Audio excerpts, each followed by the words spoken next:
going to cover all kinds of topics here in critical ultrasound / point of care ultrasound, acute care. Everything from airways to lungs to the belly to the heart to vessels and so forth. Yeah. You're welcome to come in. Okay. So the categories: Texas sharpshooting. That's basically where you make a diagnosis with image technology, then go back and point out the astute clinical findings that pair to that diagnosis. The view from here, these are challenging and obscure ultrasound views. Lungs, you can guess. Echoes of the past, they're literally past echoing cases that I thought were interesting to review. And a final combination, food for thought. So who wants to start? I don't know anything about ultrasound. What's that? I don't know much about ultrasound compared to Dr. Romanowski and Dr. Lau. Oh, that's fine. Just pick randomly. You know more than me. Trust me. I'm an idiot. It's all good. Okay. There's plenty of room for learning here. So. Okay, so 200 for Texas sharpshooting. Okay, perfect. Texas sharpshooting. This physical exam finding has a look-at ratio of 2.8 for this condition. So for those who are wondering what the structure is exactly, there's a GB at the bottom here. GB. You can guess that refers to an organ. Is it Murphy's sign gallbladder? Nice. What is Murphy sign? That's right, Nausea. Yeah. So that's the Murphy sign, 2.8. Now the sonographic Murphy sign, where effectively it's the Murphy sign with an ultrasound probe. Tenderness, and I've heard people very explicitly say with arrest of breathing during the pain because it's so bad. But basically, that's correct. Other things that we saw here: gallbladder wall thickening for one, which we saw on the prior slide. Pericholocystic fluid, where you have fluid on the outside of the wall of the gallbladder. Sludge, okay, some sludges right here, for example, and cholelithiasis. Cholelithiasis, I'll just play this exam here. Cholelithiasis, like seen here, has dropout, okay, below that. You can't insonify past a gallstone because of its acoustic impedance. So it generally prevents sound transmission, so it's dark behind the gallstone. So these are all findings. If you combine gallbladder wall thickening, pericholestic fluid, and sonographic Murphy sign, you have a pretty high specificity for diagnosis of cholecystitis. Good job, Nausea. We'll let you do the next one. Okay, so 200 for the view from here. Okay. This organ, you'll notice this is the left upper quadrant as a hint.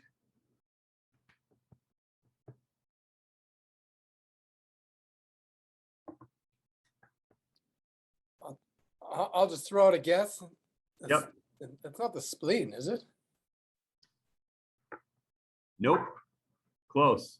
The kidney. That's the kidney. You're gonna name all the organs, Dr. Yeah. Romanowski? Yeah, I told you I'm not very smart. I'll just keep listening. No, this is a challenging one. So the answer is the stomach. Blood. I wondered that actually. The left upper quadrant's kind of a funny place because, yeah, most commonly you'll see the spleen, but the stomach can really intervene there and really obscure your upper quadrant views. And the stomach often has like often with the gastric contents is very much a mixed texture, like there's fluid in there, food, some air bubbles. So effectively what we're seeing in here, actually, in this case, is blood. And this patient had a massive GI bleed, had an NG2 place, but still had a stomach full of blood. So that right there is the left diaphragm. So you have to be very cautious that in the left upper quadrant that you, if you see the spleen, or if you see the diaphragm, then you know at least below the diaphragm you're in the peritoneal compartment. But as from there, the spleen is usually a more consistent density, whereas this is really mixed density. So yeah, that's it. Stomach full of blood. Okay, who wants to go next?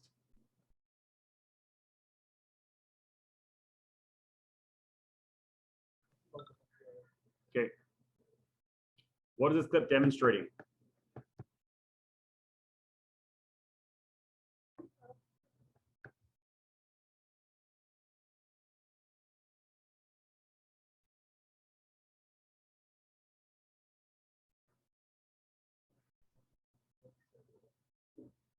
So you can see where this probe is placed. Okay.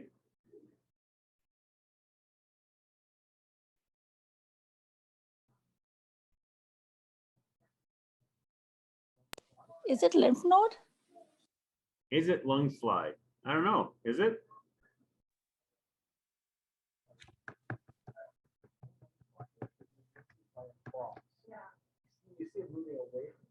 Lack of lung sliding. No? No, this is what is. Oh yeah, yeah. So there is no lung sliding here, but there's this intervening space that we don't normally see on the chest wall. Okay, because sliding would be up here, whereas the lung is being pushed aside here, and there's this black space. Fluid, yeah, exactly. What is a pleural effusion? Okay, so this is just a pleural effusion. I thought it was going to sound more complicated than that. That's why I know. So, but this is what happens when, you know, because eventually what you'll see is the kind of meniscus of the fluid will rise up in the chest. If it's big enough, you'll peel the pleura basically apart superiorly or cephalad. So this is just separating the actual parietal and visceral pleura. So there is no sliding because sliding is the visceral and parietal pleura together moving against each other.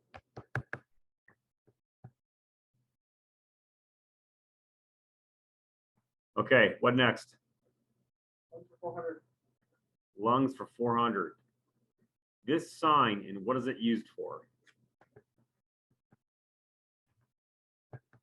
Sign. It's close. We'll say it's good enough. Sinusoid sign. So this is like this this terminology that came out of literature from when there was really just a lot of M mode, and 2D imaging wasn't as good. Okay, because if you draw M mode, you could drop an M mode cursor down the lateral chest, and what you'd see is this. Okay, so M mode is just motion mode. So along this one line, okay, you'll see basically flapping. Okay, and this is often the lung that's flapping. Okay, in the fluid itself. So large anechoic space and the flapping of the lung with respiration. Okay, so this was the sinusoid sign. So yeah, it's super nerdy, I know, but you know, this kind of just gives you a sense of how ultrasound used to look when it was just M mode. Okay. What? Patient was stabbed in the chest. Yeah, pericardial effusion. So, and obviously the concern here is tamponade. Okay. Yeah, the image is. Yeah, it doesn't really show enough here, but this patient basically got stabbed in the chest and had a large hemopericardium.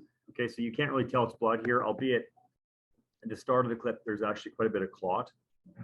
Okay, so that there is clot in the pericardium. Okay, so fat normally is adjacent to the RV wall and it's a little more adherent, whereas this is just frank clot. So this patient went to have his clot actually have blood evacuated with cardiac surgery and recovered steadily, but yeah. Okay. Food for thought 200.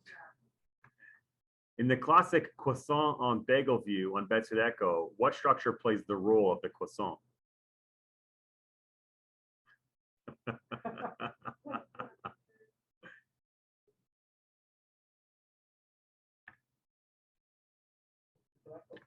Bedside echo view. Is that the RV? Aha, nice. Yes, it is the RV. Here we go. I love my pastries.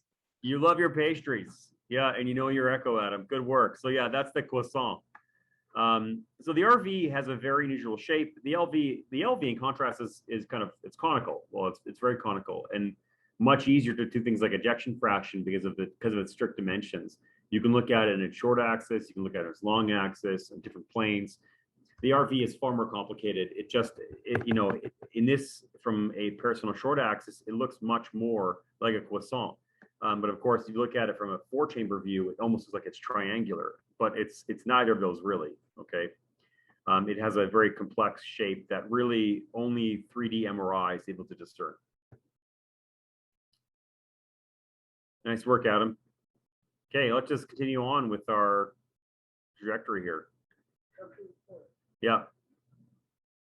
As per JAMA, the most useful physical exam finding for this.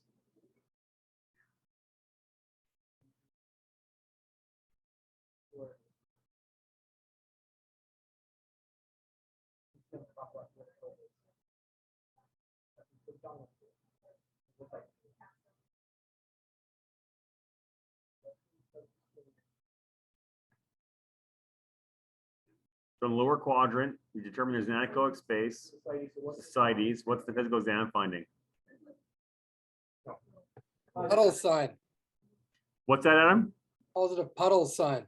But I don't know if anyone does it anymore. I don't think so. Fluid wave.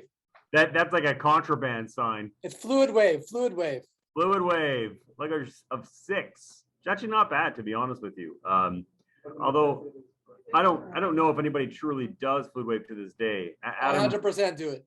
you still do it? I still do it. Yeah, it's so much faster than going to get the ultrasound.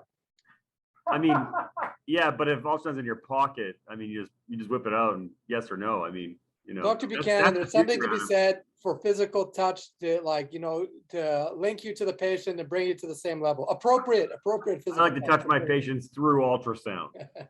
You know, it avoids direct physical contact, but then somehow still maintains contact. Nice work, Adam. The view from here. This event. So this is a linear probe placed at the suprasternal notch.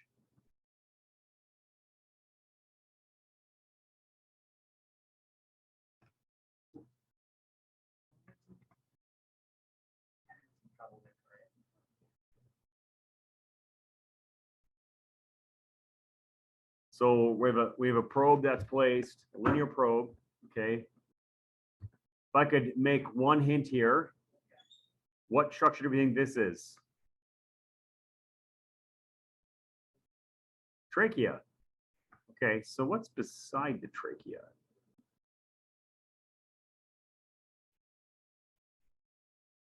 It's another tube, esophagus, okay? And something is going in this, yeah, kind of. So this right here is actually like what's happened here is there's a tissue interface that's been brought in, okay? So a tube with a cuff has been placed in this other structure. Okay, so this is esophageal intubation. Yeah, so the transverse, the suprasternal notch, the esophagus is seen just a little bit lateral. Okay, to the trachea. It's in the far field here. Okay, it's variable to the extent it's seen, but once you put a breathing tube in the esophagus, it's very easy to see with ultrasound. Yeah, you know, I don't think ultrasound is necessarily an ideal technique, but it can be used to verify tube placement.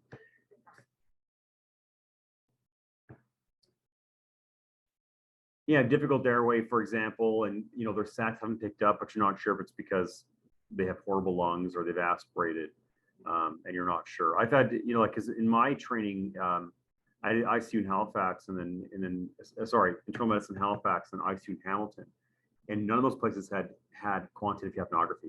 It was all color change, and there was multiple occasions where the whole team was unconvinced whether they were intubated in the trachea. We also didn't have gyroscopes either.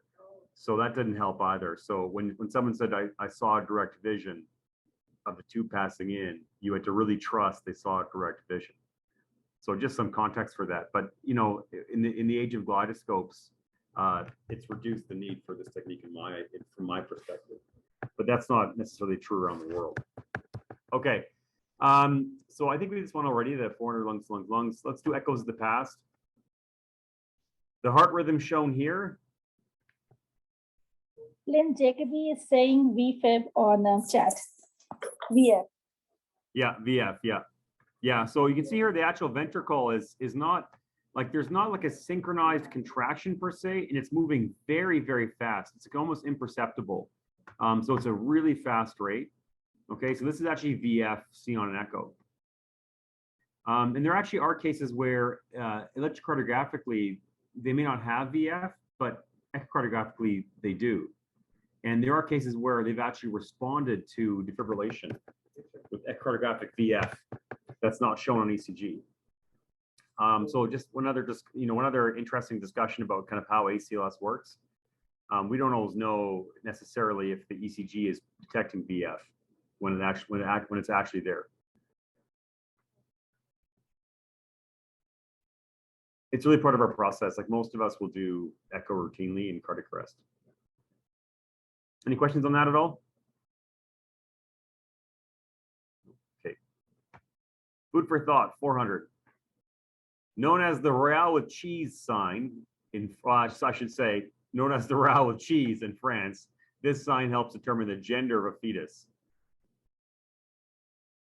This is purely trivial, but it is also like an interesting sign. I think you mean sex, Brian. You can't determine the gender. Yes, that is true. Yeah. That is technically more accurate. Yes. I'm just the woke police over here.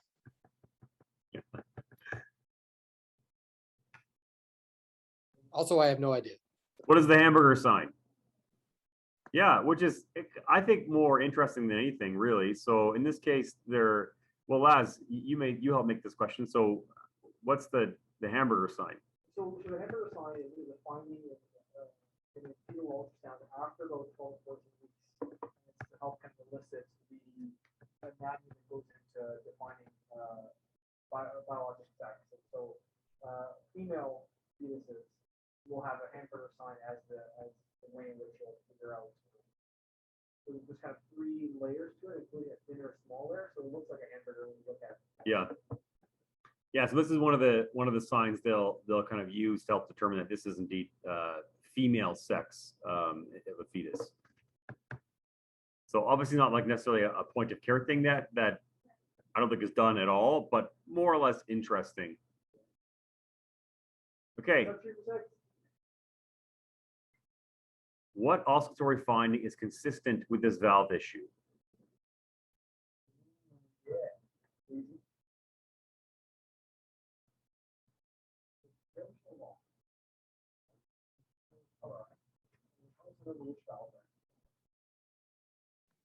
Is that like a to and fro murmur? Nope. I was just kidding.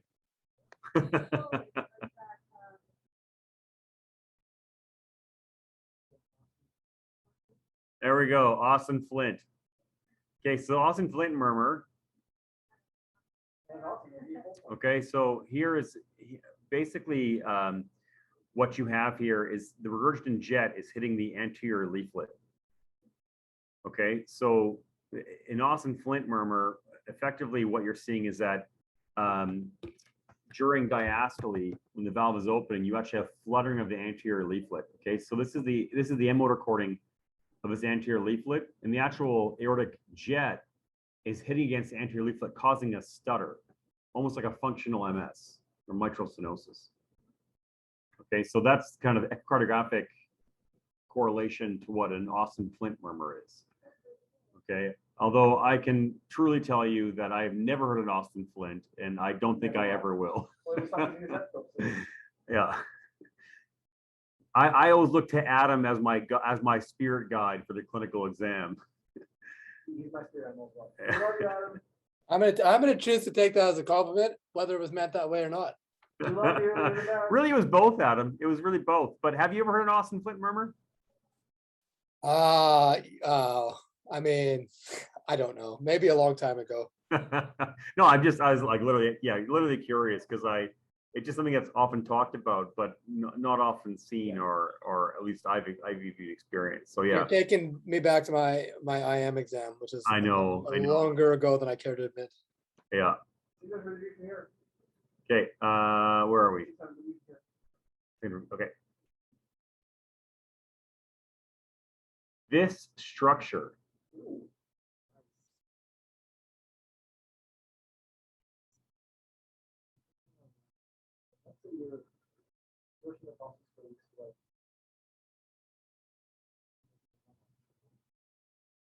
I'll give you a hint. This is bone. Oh, subclavian artery, but close enough. Subclavian vessel. Okay, so that's the clavicle. Okay, that's actually the lung there in the bottom. And usually if you scan from distal to proximal, okay, then the axillary vein becomes a subclavian vein. Okay, so and then anatomically, it's just from like a strictly anatomical definition standpoint, the axillary vein becomes the subclavian vein when it crosses under the clavicle. So there's nothing, oftentimes I hear that, oh, it's axillary vein, cannulation with ultrasound, which is very distinct from subclavian vein, but anatomically it's really just it's under the bone or not. So if you're doing a blind subclavian access, then you come more medial basically, and then you often aim at the sternal notch. Okay, and you do hope to come into contact with the subclavian vein, whereas when you actually do this with ultrasound, you technically are looking at the vessel when it's exposed, not under the clavicle. So that is more axillary.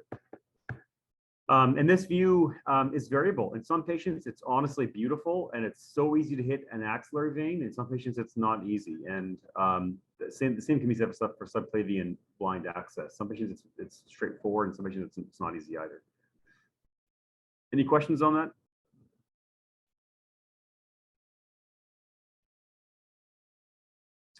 Okay, lungs, 600. This lung, and what is that? This.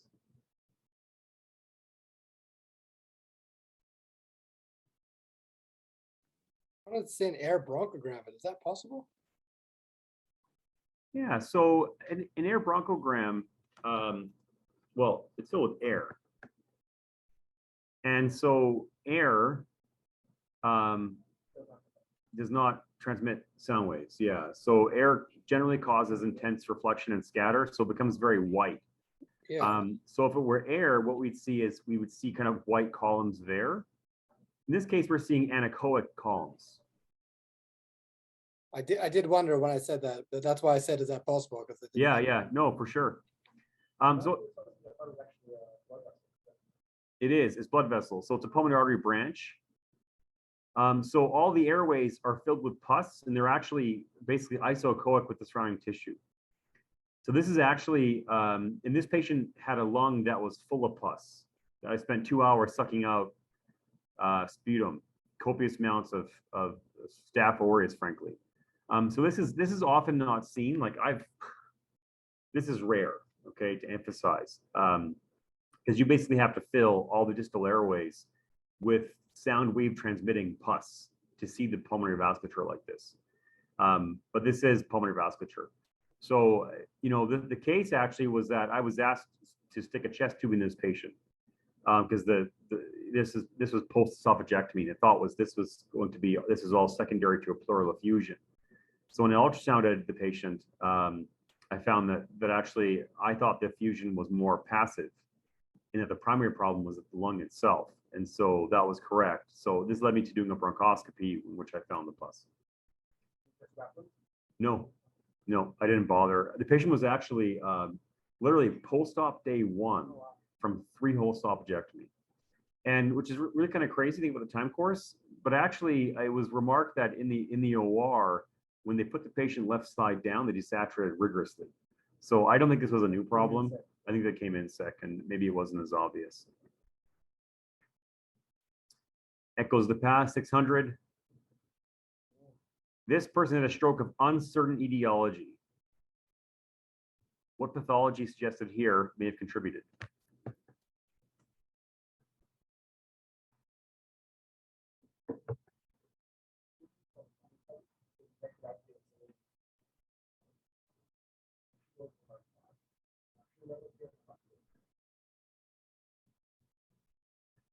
So what chamber do we have here, folks?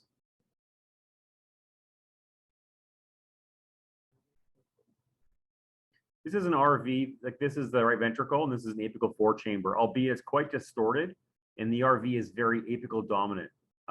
So this, again, a very distorted view, but the RV is grossly enlarged. And as Laz pointed out here, they injected saline, okay, saline contrast, and that just agitated saline. Now that saline, when it gets injected, it should remain on the right side, and the bubbles should basically dissipate in the pulmonary capillaries. And usually we see minimal on the left, okay? And then if we see anything, it's usually not until like 8 to 9 cardiac cycles, like enough for the pulmonary circulation to transit small, tiny bubbles. Now what we're seeing here, okay, is that once it's injected, once it pacifies the RV 1, 2, we're seeing very early bubbles appear, okay, like within 3 cycles of that contrast being injected, okay, and when it's within 3 cycles, it's most likely to be intracardiac shunt, okay, which kind of fits. Like this patient's got a big dilated RV, and it's quite possible that with the changes in the RV, that this patient may have had a PFO, for example. The most common etiology of intracardiac shunt is opened as a consequence. So the answer is, what is right to left shunt? Okay, so that's how they, in the echo lab, when you order a shunt study, for example, actually at saline, this is what they're looking for. We did a ton of this. I think Laz and folks here can attest to how much shunt studies we did during the first 3 waves of COVID. It's quite dramatic, actually. We did a ton of shunt investigations with transthoracic, transcranial, and transesophageal. So we have seen a ton of this, and it's often, you know, some patients are surprising that they have that degree of shunt. Some patients are not surprising because when they arrive, their stats are 60 to 70, and there's nothing you can do to fix it. One thing to note for the people who are on the line in terms of congenital stuff, maybe Lynn might actually be interested in this stuff as well. But the chances of so the etiology of that shunt is probably some sort of intraatrial septal defect, whether it's a PFO or an ASD. This might be a question that maybe Laz might know, or maybe Lynn might know it. What kind of features on that echo tell you that it's something that's a little bit more longstanding? And also it might actually lead to maybe the patient originally had a left to right shunt, but over time it became a right to left shunt. And what's the etiology of that? Like if Lynn or Laz or anybody on the line knows how it basically got reversed, right? Because like this probably wasn't a problem initially, and then it became a problem later on, either through positive pressure ventilation or maybe just their progression of that disease. Oh, Lynn got it. Eisenmenger's. Perfect. So guys, the way that you can tell that that is probably actually happening is you notice that the RV, as Brian had mentioned before, is actually dilated. But in addition to that, the right atrium's dilated, right?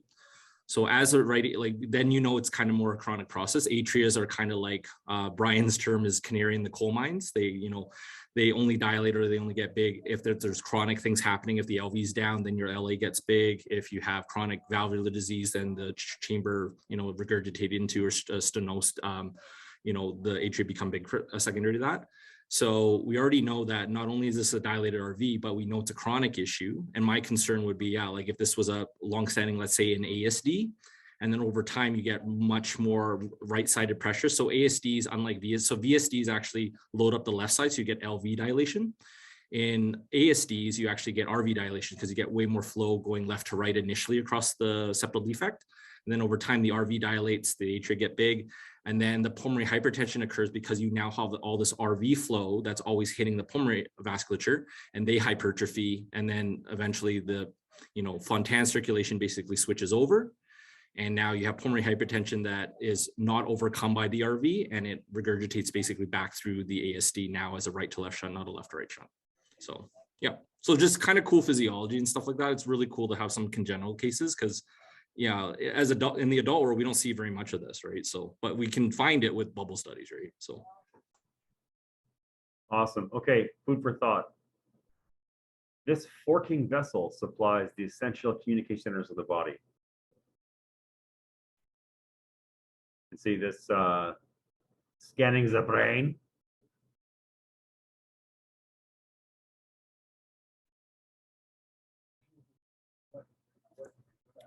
Laz, was this your picture? This looks very familiar, like the best vessel of this kind ever. This is the one we were doing together. Ooh, I see a guess for common carotid on the chat. May not be that.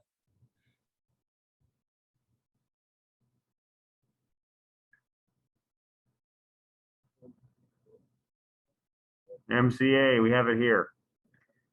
So the middle cerebral artery, okay, so as it comes off from the internal carotid, okay, there are some initial branches. lenticular striate branches, and then you see branches for the superior and inferior division. So more than likely what we're seeing here is the initial lenticular striate arteries, okay, as opposed to the more distal inferior and superior divisions. So yeah, it's the MCA. Let me go back there again to explain this. So this is this view is acquired transtemporally. Okay, so basically the probe placed just anterior to the tragus and a little bit superior. Okay, and effectively, what you would see here as well is your actual circle of Willis would be somewhere around here. Okay, so that's the MCA coming off internal carotid and shooting upwards. Okay, and that's obviously a very vital branch. This around here would be called M1.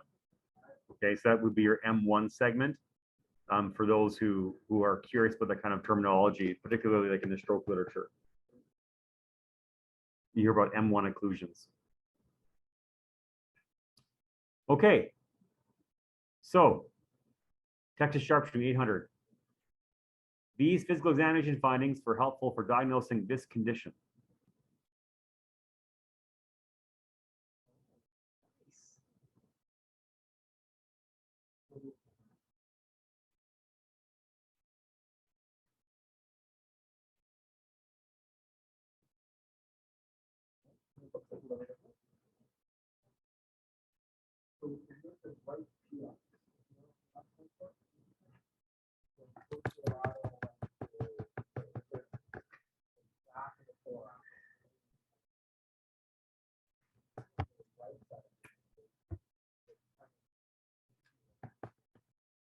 Okay, so to help you guys along further here, this is the right, effectively kind of posterior axillary line, posterior chest, diaphragm. Okay, and that's where the head would be, and that's where the feet would be. And there's this very solid texture here. Okay, and this would probably, what do we think this is? I think this is a subdiaphragmatic organ. Well, obviously diaphragm's here, so it's above the diaphragm. So it's lung, right? Yeah. And there's these spiraling hypercoic linear densities. Okay, so those are dynamic air bronchograms. Okay, in the presence of consolidation of a very high specificity for pneumonia. Okay, so there's actually really no clinical findings that help you diagnose pneumonia from a clinical examination standpoint. No, it's not. It's neither sensitive nor specific. So that's one of the issues with diagnosing pneumonia. Now, from an ultrasound standpoint, it's easy. It's relatively easy to pick up consolidation, particularly when it's that kind of gray, homogeneous texture. There can be somewhat kind of pre-consolidative areas where you have dense B lines, especially if it's focal. Then it can be a little more subtle. But ultrasound is fairly sensitive and specific. Well, fairly sensitive, I should say. Specificity is less. But importantly, that if you compare lung ultrasound to chest X-ray, lung ultrasound is probably more sensitive, okay, for consolidation than X-ray. But X-ray is very specific. Okay, so that's the benefit of X-ray, is that when you see it, you're like, it's there. Probably. But the problem is with ultrasound is that, again, like, sometimes it's consolidation, it's very gray and homogeneous. Sometimes it's more focal B lines, which I think is a little more subtle.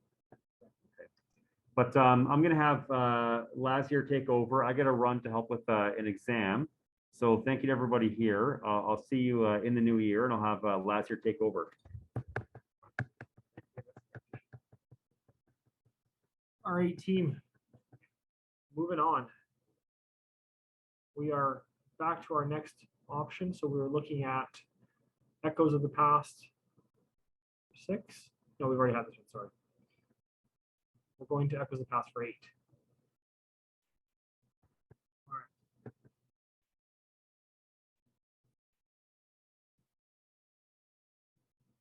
What do you all see here?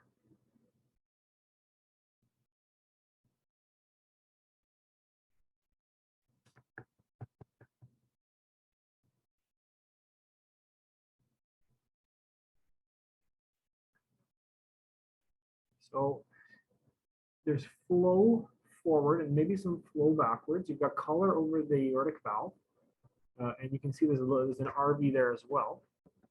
So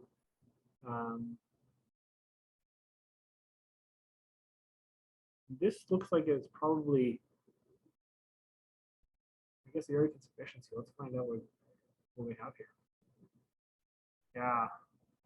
See, so if we go back to our previous image, let's look at the flow here. So color across the aortic valve, you can see it going back and forth. And then the concern here is you really need to visualize it in the apical to get more sense. And so we look at it here. We'll just play our clips here. So apical 5 on the top right here, you can see has flow forward and backward. What we've done is we've done a pulse wave through the abdominal aorta on the top left image. You can actually see diastolic flow reversal of the aorta, suggestive of severe AI. So in this case, you're using surrogate markers like flow in the aorta to determine the severity of the AR. It's a good question, Andrew. It does look kind of like a VSD in that first image. It's hard. It's really hard to tell. All right. Moving on to food for thought for 800. All right. What do we see here? So what view are we in? We have two different views. Pardon? Yeah, so you've got a parasternal short axis on the top left, and then on the bottom, sorry, on the right side, you've got, it looks like an apical 4 that's off axis. And what do you see here? We've got a comment in the chat. McConnell's sign for LV squished. So what's the fish thing then? Lynn, you're on the right track. You're very close. Now just make it food, and I think you're good. So what is the name of the syndrome where the RV is dilated and overloaded, related to something like a flop, let's say? And this is a tuna, an albacore tuna.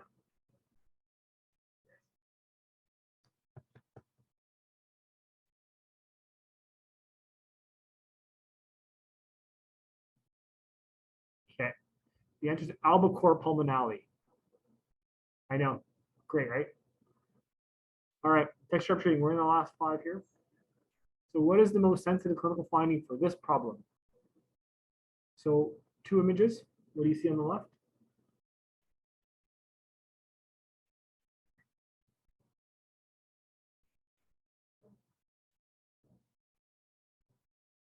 Yeah, so we're in a parasternal long.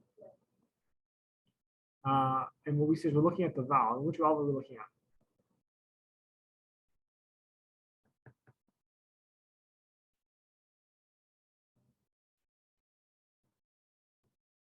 We're actually over the aortic valve. Does it open well? So Lynn says we're on the aortic valve. Good, we are. And so Lynn, what do you see here? Does the valve open well? Does it not open well? And what's the sensitive clinical finding for this problem? So what kind of murmur? Is what's the valve finding?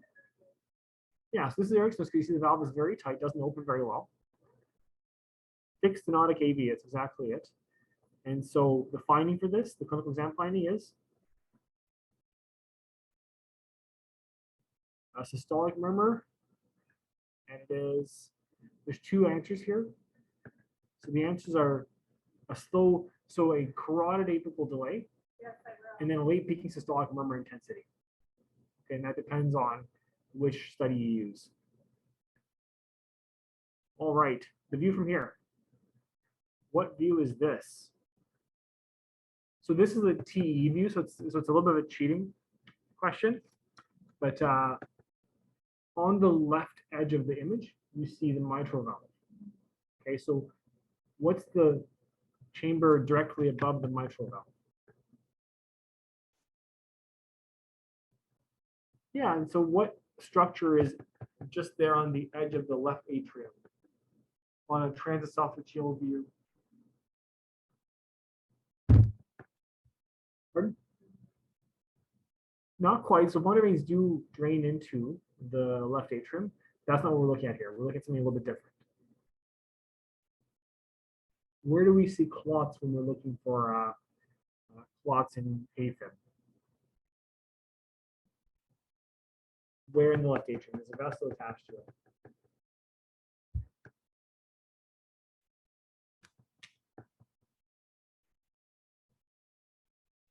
Okay. No, not quite. The answer is the left atrial appendage. And so this is why we do TEs for cryptogenic strokes, because we don't see these very well on transthoracic echoes. All right, lungs for 1,000. This patient is short of breath with a fever. We are, I can't really tell where our probe is, but anyway, this is a lung view of the right upper, I guess. What do you see?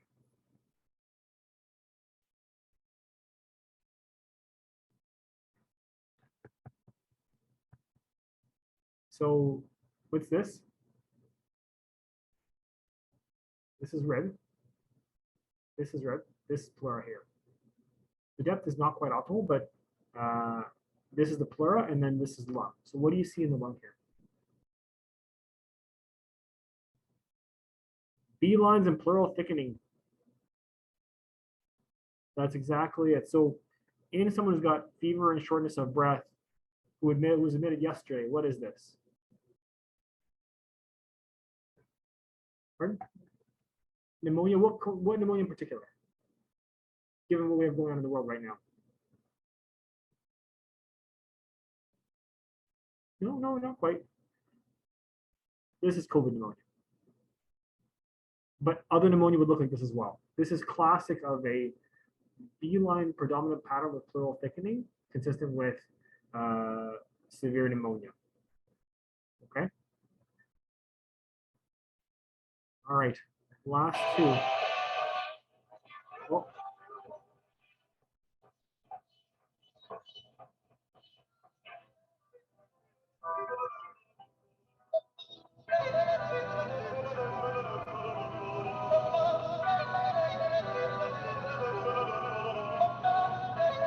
Can you guys hear that?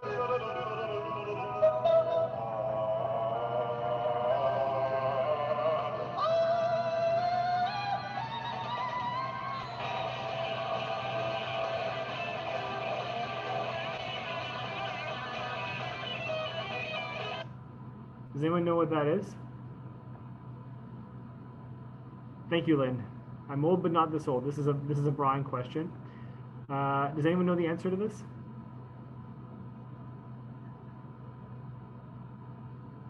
So the song is called Hocus Pocus by Focus. We'll give Brian a shout out for that one. All right. And then our last question here. Food for thought. This is a picnic gone wrong. What's going on? So what are we looking at here? Yeah, we're looking at intestines. And how do they look?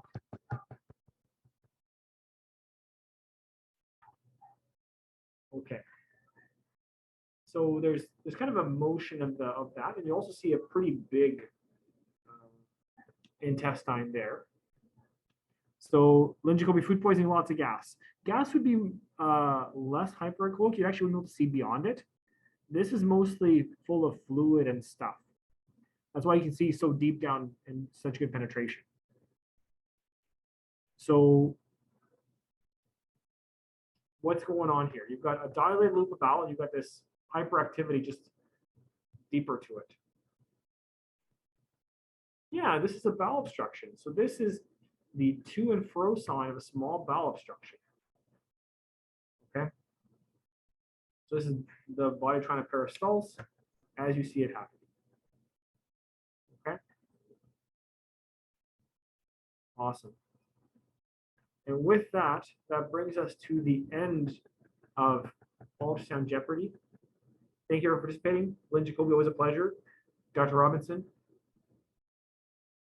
Are there any questions, comments, thoughts?